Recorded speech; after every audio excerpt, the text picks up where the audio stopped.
Employer brand marketing has been with us for a while, but it's shifting. We're going to talk a bit about its present and its future today on Culture Builder Live.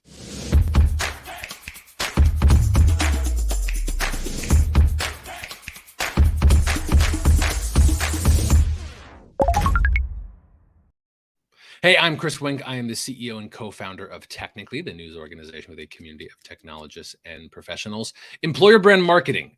This is a thing that we at Technically have covered through the years because many of the companies we report on care a lot about how and where they hire from.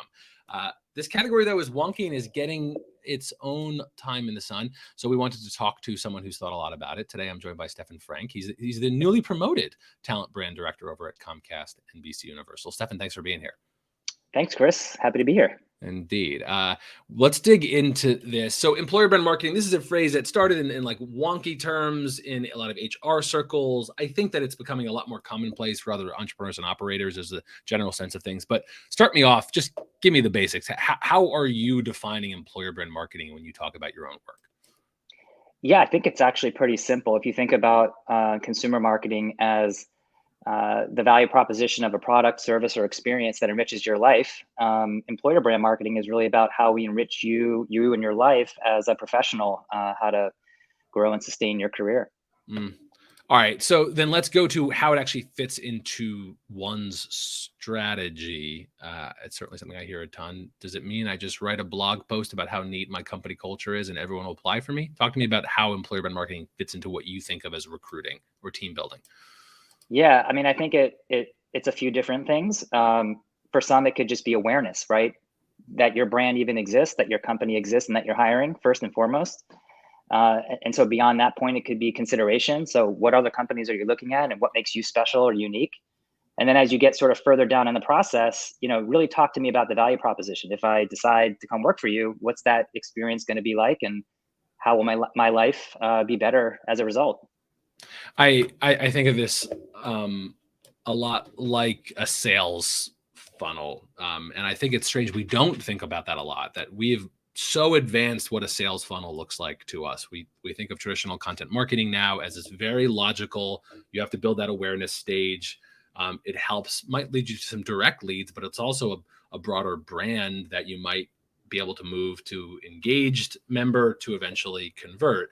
On the hiring team, you're trying to tell a story and make folks know that you're an employer of choice. I think about employer brand marketing as folks know they want to work for you before they know they can work for you. That seems like similar top of the funnel awareness category. Am I right in assuming that you're not employer brand marketing? You're not saying I'm hiring people into roles, right? You're not down funnel. Can you talk a little bit about how you see yourself fitting in that hiring funnel for any organization? Yeah, it's a good analogy. I mean, I don't think that folks who work in B2B marketing, for example, believe that they are also salesmen. I think that there's a relationship between marketing and sales that's existed, from the beginning of marketing time, if you will. And it's no different really in our world. We're trying to really, help people understand the value proposition of working with us, employer brands in general. Those teams are really just trying to tell stories in a way that make people realize that, they have real innovation, great culture, opportunities to, again, grow, advance your career, gain new skills, get exposure to new opportunities. That's really what it's all about. So yeah, there is a natural sort of demarc or line of delineation between what marketers do all day long and sort of what closers or salespeople do. In our context, recruiters, they're the ones that are actually speaking directly to talent, having those conversations, learning what their objections might be, or learning what things they're interested in most, and helping them sort of find their fit. You are at one of the country's largest companies. I imagine you have an employer brand marketing team that is bigger than many of the early stage companies we report on. So you're at a very different stage. The advantage that you offer, though, is I imagine you guys have had to do a lot of work talking about why we do this thing called employer brand marketing. Are there any numbers or metrics, or like how do you make the case that employer brand marketing is important for Comcast, and how might that translate down to a smaller organization? Yeah, I mean, look, and even though we're 130,000 or so strong worldwide, employer brand marketing is still in the grand scheme relatively new. So every day we are educating people inside the company about why we exist and what we do and how they can play a role in supporting employer brand marketing. As everybody knows, I think what was really accelerated by the pandemic was that user-generated content is really important part of that strategy. And just the idea of hearing from people that actually work there is much more interesting and of value to candidates or talent than what we could ever say as marketers or as the brand. If you look at sort of the decay of trust in institutions over the last 10, 20 years, look no further than ratings on Yelp or Amazon. We want to know from people who have been in those shoes or had that product or worked at that company what it's really like. That's really valuable to them. So I think our leadership is bought in clearly to the idea of employer brand marketing. I think, though, every day we're still making the case, we're still pitching partners and team members to say, hey, this is why we're doing what we do and would love to share your story. And sometimes that means peering into their lives outside of work. Sometimes that means following them around for a day and really understanding what they do on a day-to-day basis, whether they work in a retail environment or they work in an office environment, or if they're in some sort of hybrid situation where sometimes they're at home and sometimes they're at the office. We really want to provide that authentic view into what it's like across all those different functions and levels. So it's a voluntary thing. No one has to share their story, but I think our job is to make them understand that we sort of all play a role in amplifying the employer brand voice and helping candidates, again, just really understand, is this the place for me or is this really not the place for me? That's just as important. Is there any number or data point or anecdote that you find yourself most often going back to when you're making that case for employer brand marketing? Like, what's the Stefan like talking point of like, yes, this is why this works?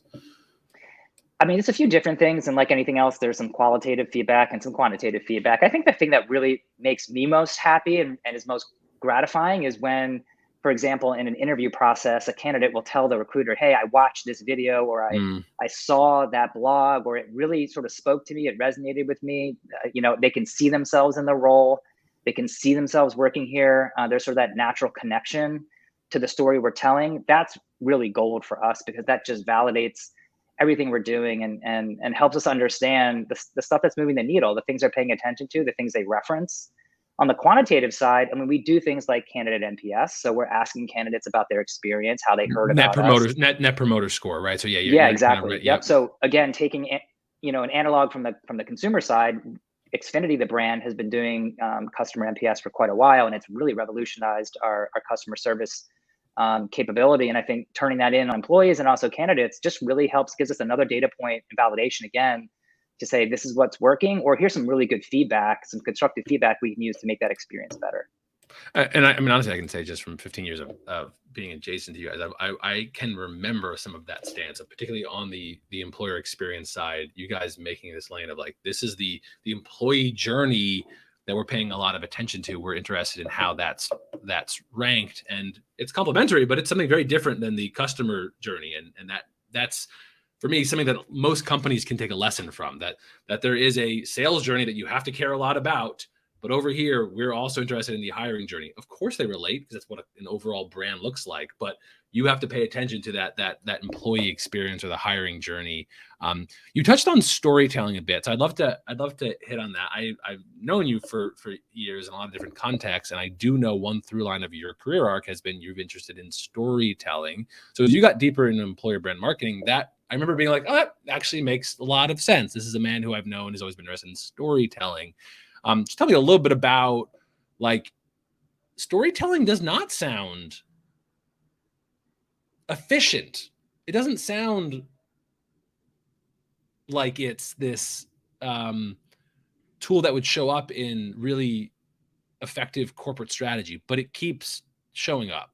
Why? Why is storytelling something that you think makes sense to bring into the practice that you have?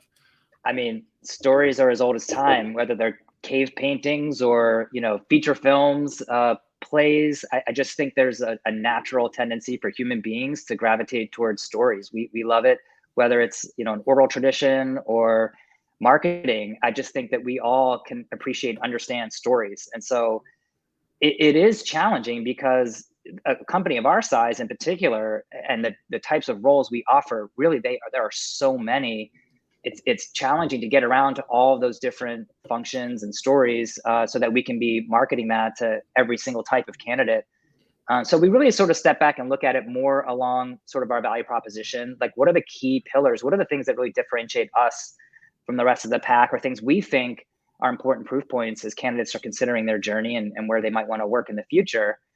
So for us, that's kind of our North Star. That's sort of our guiding principle. And so we look, it could be a story, could come from anywhere, obviously, but how does it help sort of highlight or help us walk the walk when it comes to things like innovation, right? We innovate obviously in the context of our products and our services. We're constantly acquiring companies or looking at new IP or different ways of bringing our products and services to life, but we also innovate from within. So sometimes there'll be an idea that'll make something more efficient in terms of a business process. So innovation is really sort of in our DNA. And so we want to tell stories about innovation. Again, that could be someone who had an escalation or idea that came from a customer that suddenly went into production a few months or years later Mhm. as a result of that person speaking up and saying, hey, here's a good idea. Or that innovation could be just a breakthrough in terms of a product or experience that we created. So it's just helping candidates understand, hey, this happens on a day-to-day basis, and it can happen in small ways or really big and visible ways. And it doesn't really matter. I mean, we just want people to feel empowered to make a change. And along with that, they'll be surrounded by people that will support them and foster that change and that growth. And of course, we want to attract a diverse workforce because our communities that we serve are extremely diverse. And as marketers, we absolutely want to be in touch with all of our constituents and make sure that those experiences and perspectives are cared for and shared. So, yeah, it's a big platform, it's a big stage, and there's a lot of different ways we can go. So we really have to sort of stay focused on the things that we think are really, I would say, key and different and unique to Comcast.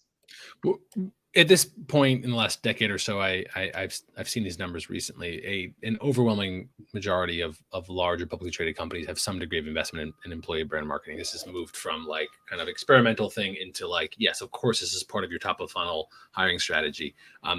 In the early stage and mid-size, probably understandably, I still find teams that are like, this just sounds like a nice to have, not a must have. And they'll say like, I ain't got time to be talking about storytelling or whatever this nonsense because I'm trying to get people into seats. So I am doing my direct LinkedIn messaging, or I'm trying to just like get one-to-one, get a person in this seat.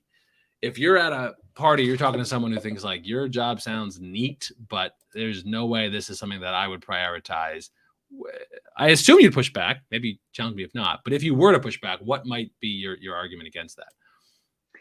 Yeah, look, every company is in a different place. An employer brand is still relatively new, and there is, I wouldn't call it a cottage industry anymore, but there's definitely a growing industry of third-party vendors, third-party research companies and surveys that are happening specifically in this space to really help companies understand the opportunity. I think that's really what I would say to that person is it's not an either or kind of proposition. You want to get to a place where we're doing both, right? We are still sourcing as we normally would and recruiting the way we would, but to really help candidates understand and get a better sense of what you're offering, there is some texture, there is some nuance, there is some content that we think will help them make that decision or help just make them aware that you exist in the first place. So yeah, it obviously takes a bit of faith, certainly an investment. Fortunately, the investment was made before I walked in the door, and we had visionary leaders who years ago said, this is obviously something that's going to be important to us. It's going to be something our competitors are doing. So it's something that we got to figure out.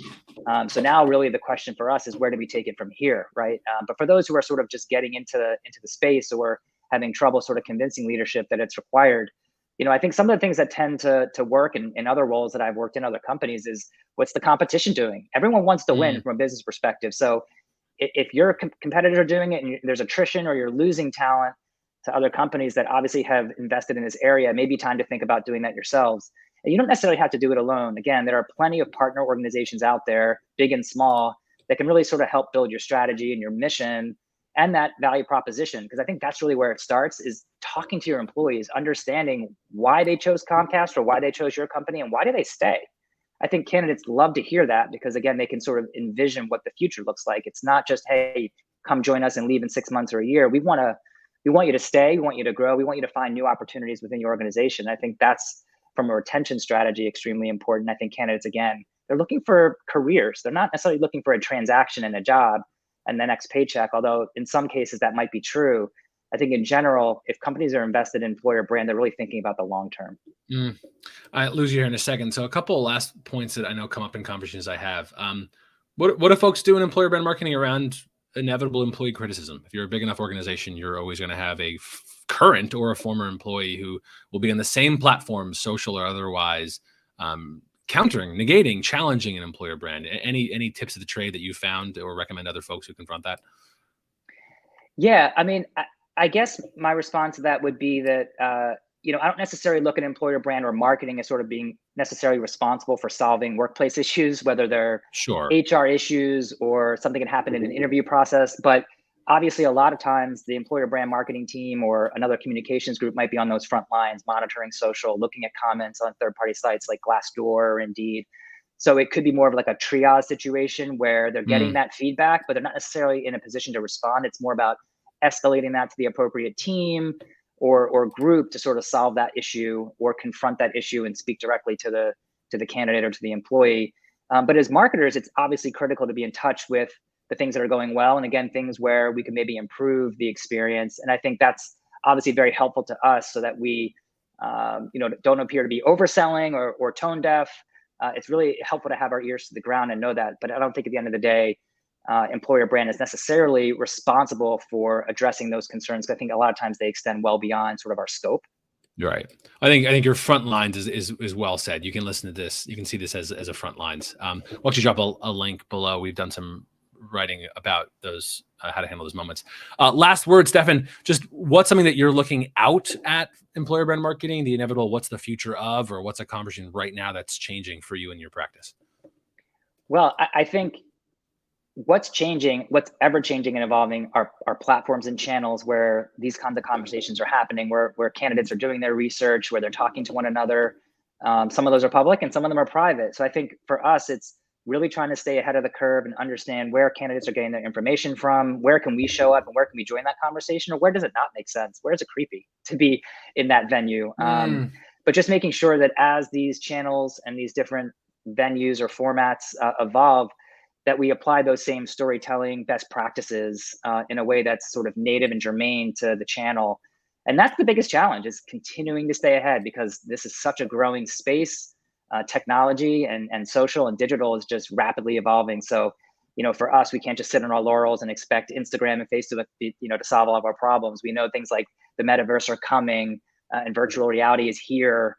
So how are we going to play in those spaces and how are we going to go to market in a way that's, again, educating, engaging, and entertaining at the same time? And that's what's really exciting, but also kind of scary when you think about it. Stefan, thank you for having a conversation about employer brand marketing. It was great.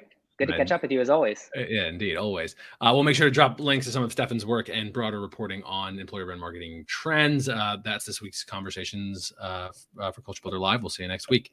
See everybody. Thanks so much. Again. See ya.